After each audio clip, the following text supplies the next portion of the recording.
Welcome back. You can call it the perfect storm for the housing market. With high mortgage rates, a hawkish Fed, and recession on the horizon, the last time home prices fell this quickly was during the global financial crisis. And though home prices have fallen from peaks in most major U.S. cities, they're still some way above the 2019 levels. But home builder sentiment has been dwindling. So what does the demand picture look like? And what's the investment argument? Let's get into that conversation with Jay McCanless, Wedbush Securities Senior Vice President of Equity Research. Let me just ask you the headline question here. What are we to make of the latest data here and with these soaring prices and home affordability in the crosshairs? Yeah, good morning. Thanks for having me. So longer term, I think the picture for shelter demand, whether that's for sale housing, for rent housing, or multifamily for rent, we still think is very strong. You look at rent growth, double-digit percentages up pretty much the entire year for single family and for multifamily. And what we're hearing from the builders is that even with these higher mortgage rates, if they can find a way to get to the affordable payment, whether it's a function of buying down the rate a little bit, maybe taking a little bit off the base price of the home, if they can solve for that monthly payment that the buyer needs, then the buyer is still willing to purchase the home. We think also the demographic tailwind of the millennials that are strongly, fully in household formation phase right now, along with the Gen Zs, which is also a very large population demographic. There's lots of tailwinds out there, but I think near term, you're absolutely right. This is a much trickier environment than I think the builders would have expected, especially given how strong the beginning of the year was. And there's almost a substitution effect going on that I've been able to glean from your notes. Correct me if I'm wrong, but given the fact that there's not as much demand perhaps for new homes for people to buy rental properties, we're seeing a surge in demand as people are forced to shell out money for rent instead of a mortgage. How are those trends looking?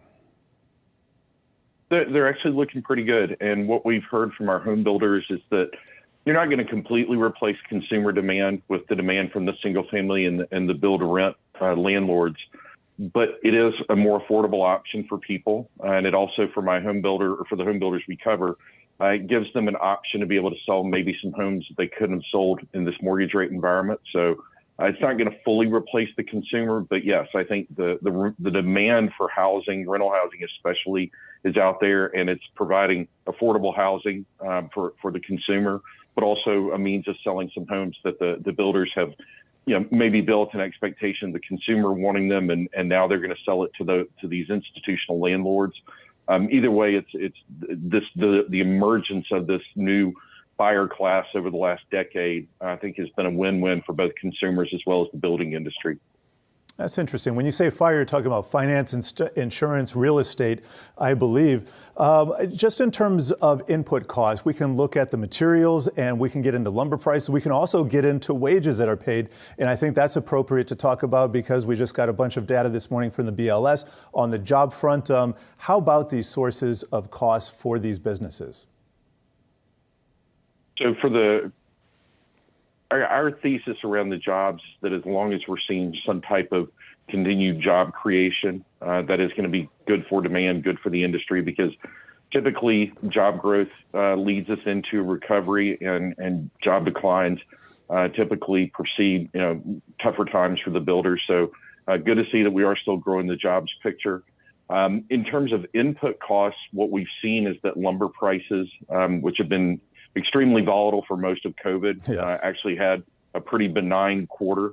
This past quarter, in the third quarter, lumber framing prices are down about 15%. So if you think about a little bit of a tailwind there from lower lumber costs, helping to offset some of the costs that the builders are having to pay to buy down mortgages and maybe cut prices a little bit. So a little bit of relief in a tougher environment. And then on the wage front, what we've seen is that affordability up until this meteoric rise in mortgage rates from 3% 18 months ago to nearly 7%, I think this morning is where they're sitting. Even with the wage growth that we've seen out there, it's hard for affordability to keep up when you see that type of meteoric surge in mortgage rates. Yes, and let's get into some of the investment opportunities for people in the audience. You have a couple of names that I'm interested in going over: Green Brick Partners, Builders for Source Building Products, Masonite. Any of those names you care to describe here and what you're seeing in those stocks? Yeah, absolutely. So Green Brick, we have a neutral rating on it, but if you think about where some of the pain has been in housing, we've seen, I think, a little bit more of it out west. Green Brick actually does the majority of their business in Atlanta and Dallas, which are two markets that have held up pretty well and haven't really felt some of the effects of layoffs on the tech sector that like a Raleigh and an Austin have felt. So we're neutral on that name, but I think if you're trying to avoid some of the trouble spots in housing right now, Green Brick is an interesting name. Builders for Source is a company that supplies lumber and other products that go into the home. They're about 10% of the domestic building products market now.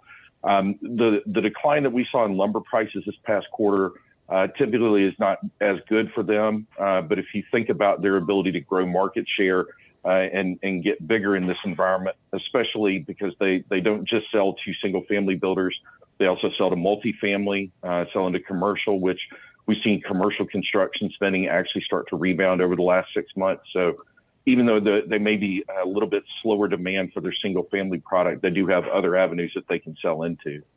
We're going to have to leave it there, but appreciate your insights into the housing and construction market. Jay McCanless, Wedbush Securities Senior Vice President of Equity Research.